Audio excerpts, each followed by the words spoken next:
ꯍꯥꯞꯄꯒ ꯇꯣꯠꯄꯤꯔꯅꯤ paper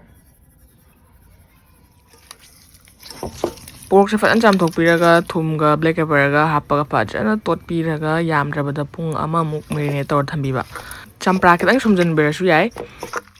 खितंग थुनबाना इसिंग असाबसे ओइना use तौजरे आइदि अइंगबा तौरसु कैसु काइदे सिदा तेजपत्ता खरा सिंग पोपप सुगाइबा खरा चनम सु पोपप सुगाइबा खरा हापिरनी दो पुंग अमामु फुटपीबा ती असंग चानिंगदिको सुंबसे मोइसे मपुन सुमाइ योले मोइ सिगी स्टेम से चाव मालेबको अदो अखोइना थीरिसिना पांखोकला से सुमाइना सिगी मनुंगदा डॉट यावबसे सिनबा यादोइनेबा सिगुम सिदी डॉट यावदेदना सिदी सिगुमसे अमु हुंदोकदोइनेबा अदुना मपुन अमा लैबदा ओनली दाव यारगना खरा फंगे अदु याद्रगना फंग्रे सि यावे तो सुमाइना सि खरा यावेना इन साइ खल्लगदि लौरकपनेबको तो सिदि यावसे अदो तमयाइदा अमुबो डॉट नंबरसे सि गैसे यावरमे यावदबो सिदे अइदि सिजनबमदि खंगदे दो सिदि इरोंबगा चा पांडा काइदो ओइदिरा खंगदे मैम खंगबीबा यावरदि कमेंट तौबिरमो लगा सिलेरे मसिंगनि सुमाइन लौथोए mana masing atopa hapadi khangde do mayam hawai thak maku di happy kano hawai thak maku hapase ngangjale sang trick sanggadabdo mana mangale ai thawai no ai try khangbada hanga kon haibire adai mathang dei di haparoi mayam so happy kan hapadi ngange ai aduna ingi da hapkadaba pagokla si ingi sangi sangi sok tong namba thawai birani tespata khara thadabirani tilong ngobirani jira hapirani machal khara su hapirani tanam ga singa hapchan birani nga ngobira matungda soda baga kitang hapirani nga sai su khara hapkhrabanina yam hapadi yadre jana mulle har kanda nga sai uti du da hijan birani du okhaira ga ngaktang sauraga thum thaga uti loizare sina hawai jar chutney semda bane thaw su kitang yam halaga tilau du phan ngobirani jira ga machal ga khara hapchan jare tomato phadana soiraga hapchan jarani morok se arai ga hapchan jare chutney na khar sahalase na hawai jar di akang boy bani na ina singa sabada hana khar ting thoga thame du hapchan le ida hawai jar se pop na ba chang da dum ising je happy rani aduga pura kang na ngaudoine thum si thaga dum loire sigi amutang sem gi basina week ama ani di dum chat mayam su dum try tawbiyo khang ja na san biraga nga sai pok aphutpado dum mu fry tawdene ba fry tawbini haise masai dum thau thosarani na aduna matam dum tawjarani pura golden brown sigi machu se tabo ngaudoine skin ga jitang crispy oiraga ko sai ba nuai bane ba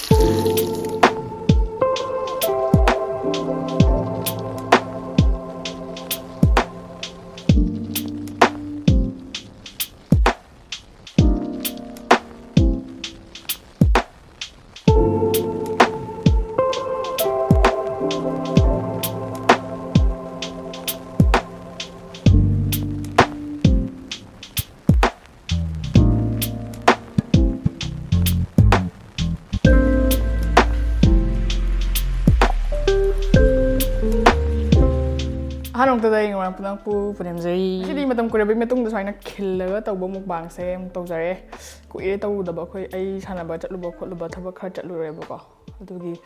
matam se phangdana tawdabane do steady lap tana tawjara ani special uti sangtek sangna thongge na ina pangkhokla ga koiti thi leibane ko do green oigre ado machu dangne mahaudi ko ang sai tanga yenge aduga sigi sina hawai jar gi chili spicy chili oil khamen sinmaga tawga ina amet toy kai wai thau khar ngaruga semgi budune chutney dum hair yai adai sina pork matam yam chaknge si je phutlaga amuk saina fry tawbada habi khar leire umro ama leire sigi chak sina aina chahau mix tawga thongjabane su chaninga ga leibane ba aduna panthada bida cha bahaujalase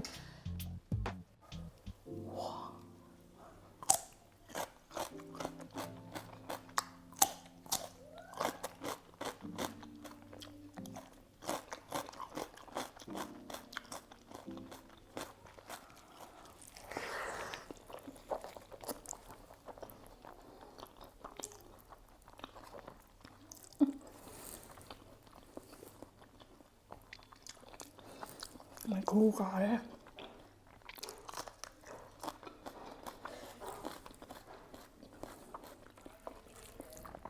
Wow, ngon kìa.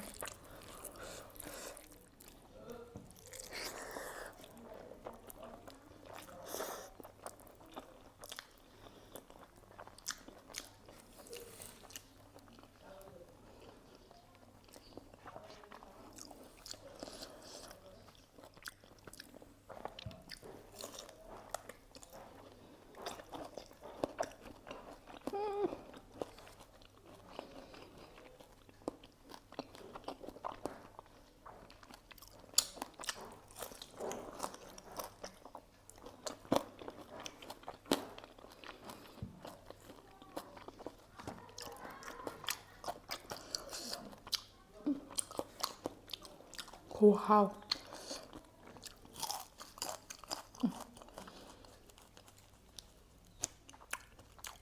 ꯂꯩꯔꯦ ꯁꯤꯗꯤ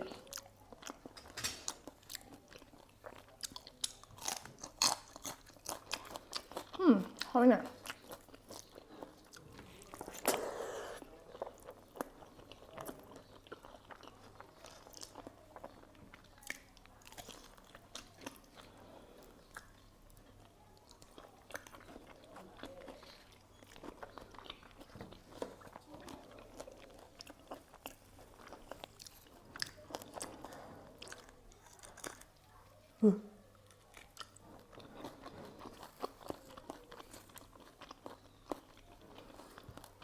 hào almost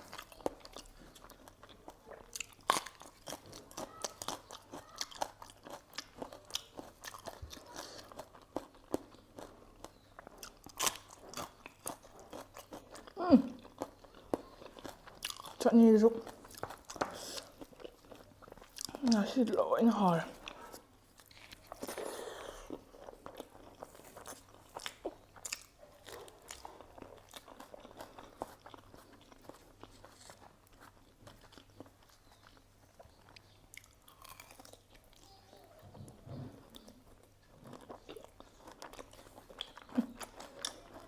ꯄꯣꯛꯀ ꯍꯥꯏ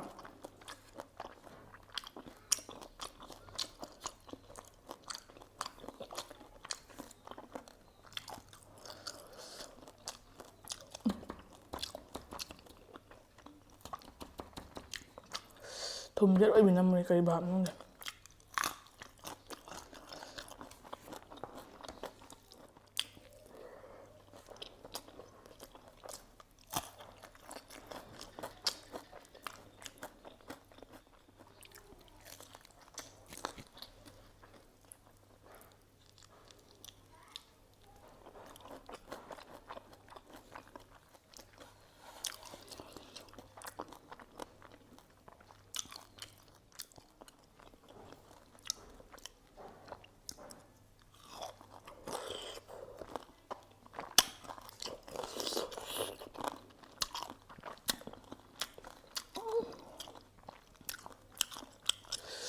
ꯈꯨꯍꯥꯎ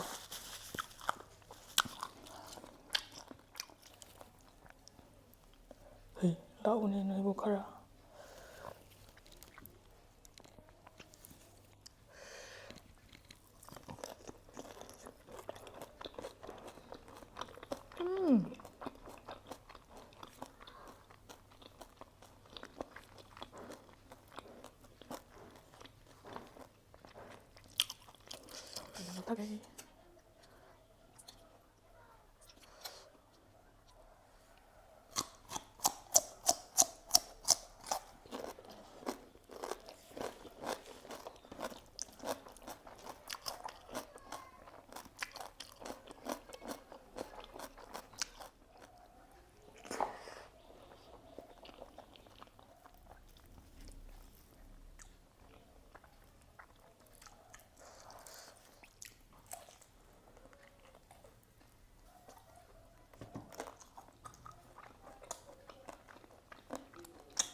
ꯁꯤ ꯑꯣꯟꯊꯣꯛꯆꯒꯦ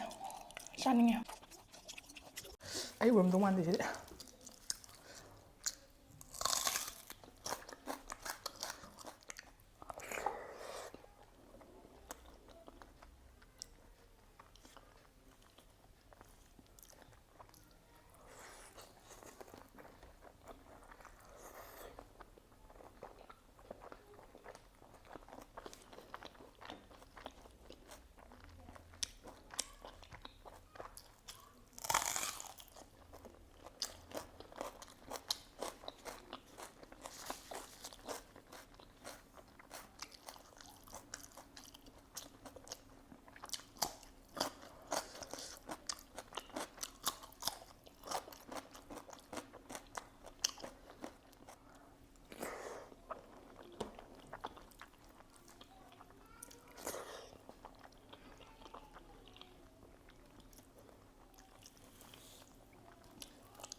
ꯆꯝꯄ꯭ꯔꯥꯁꯦ ꯅꯧꯔꯒ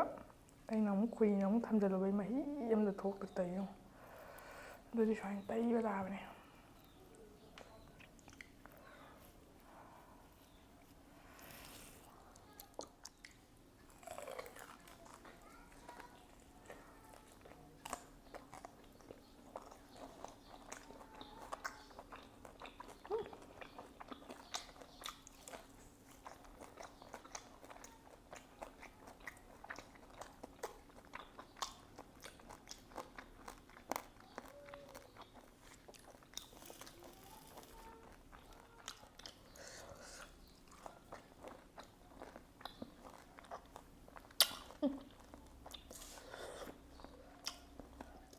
ꯆꯝꯄ꯭ꯔꯥꯁꯦ ꯃꯀꯨ ꯌꯥꯎꯔꯁꯨ ꯅꯧꯔꯗꯤ but but ꯇꯠꯂꯦꯕꯀꯣ ꯅꯧꯕ ꯍꯥꯏꯗꯤ fresh ꯑꯣꯏꯔꯗꯤ ꯁꯤꯁꯦ ꯑꯩꯅ ꯅꯨꯃꯤꯠ 2-3 ꯁꯨꯔꯦꯕ ꯑꯗꯨꯒꯤ ꯁꯥꯏꯕꯗ ꯆꯪꯗꯕꯤꯅꯦꯕ ꯑꯩꯅ ꯕꯦꯂꯦꯟꯗ꯭ꯔꯤꯁꯦ ꯂꯦꯃꯟ ꯂꯣꯏꯔꯦ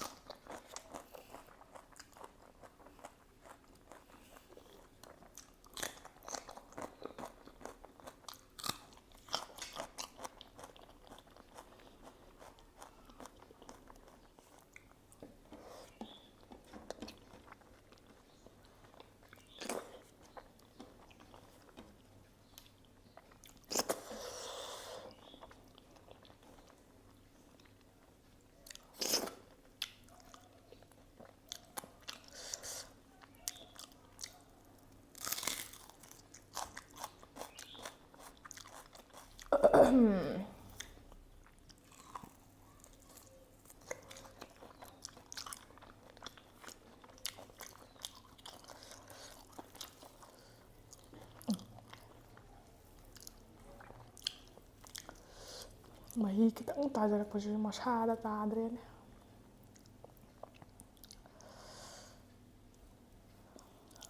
ꯀꯝꯗꯧꯋꯦ ꯀꯝꯗꯧꯋꯤ ꯖꯨꯁꯤ ꯖꯨꯁꯤ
ꯑꯗꯣ ꯃꯌꯥꯝꯅ ꯇ꯭ꯔꯥꯏ ꯇꯧꯕꯤꯍꯟꯅꯤꯡꯕ ꯔꯦꯁꯤꯄꯤ ꯑꯅꯧ ꯑꯅꯧꯕ ꯂꯩꯔꯁꯨ ꯍꯥꯏꯕꯤꯔꯝꯃꯣ ꯀꯃꯦꯟꯇ ꯑꯩꯈꯣꯏ ꯁꯣꯏꯗꯅ ꯇ꯭ꯔꯥꯏ ꯇꯧꯖꯔꯒꯦ ꯁꯤꯒꯤ ꯚꯤꯗꯤꯑꯣꯁꯦ ꯃꯇꯥꯡ ꯁ꯭ꯋꯥꯏꯁꯤꯗ ꯑꯗꯨꯝ ꯂꯣꯏꯁꯤꯟꯖꯔꯒꯦ ꯑꯩ ꯚꯤꯗꯤꯑꯣꯁꯦ ꯌꯦꯡꯕ ꯅꯨꯡꯉꯥꯏꯕꯤꯔꯒꯗꯤ ꯃꯌꯥꯝ ꯂꯥꯏꯛ ꯇꯧꯕꯤꯔꯝꯃꯣ ꯑꯗꯨꯒ ꯆꯦꯅꯦꯜꯁꯤꯕꯨ ꯁꯞꯄꯣꯔꯠ ꯇꯧꯕꯤꯕ ꯑꯣꯏꯅ ꯁꯕꯁꯀ꯭ꯔꯥꯏꯕ ꯇꯧꯗ꯭ꯔꯤꯕ ꯌꯥꯎꯔꯒꯗꯤ ꯇꯧꯁꯟꯕꯤꯔꯝꯃꯣ